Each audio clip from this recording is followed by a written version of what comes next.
kegiatan hari ini apa Pak?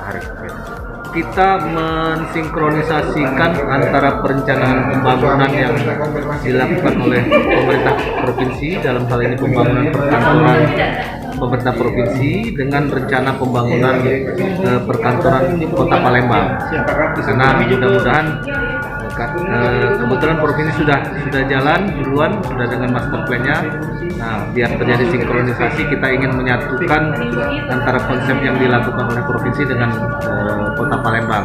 Oke, kita hari ini mengundang dari Dinas Perkim Provinsi, kemudian dari Balai Jalan, Balai Sungai, kemudian dari kebetulan dalam tahun ini juga kita sedang menyusun rencana tata bangunan dan lingkungan di kawasan itu. Jadi semua biar bisa terintegrasi. Itu maksudnya pertemuan pagi hari ini. Oke, Pak, dari sinkronisasi ini tadi ada evaluasi tersendiri?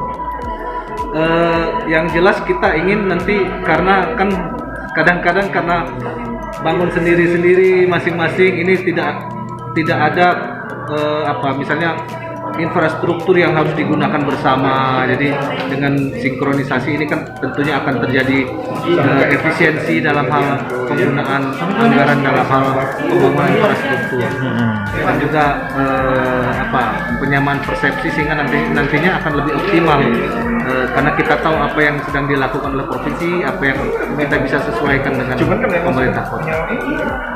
Pak, harapannya Pak dengan kegiatan ini? Saya kira ini menjadi contoh baik buat kita, karena memang pada dasarnya antara pemerintah pusat, pemerintah provinsi, dan pemerintah kabupaten kota ini sebetulnya harus ada sinergitas yang memang secara teori itu sebetulnya sudah disampaikan begitu. Cuma memang dalam hal pelaksanaannya kita harus mengaktualisasikan ini, dan alhamdulillah kita pagi hari ini bisa kita laksanakan. Terima kasih Pak. Ya, sama-sama.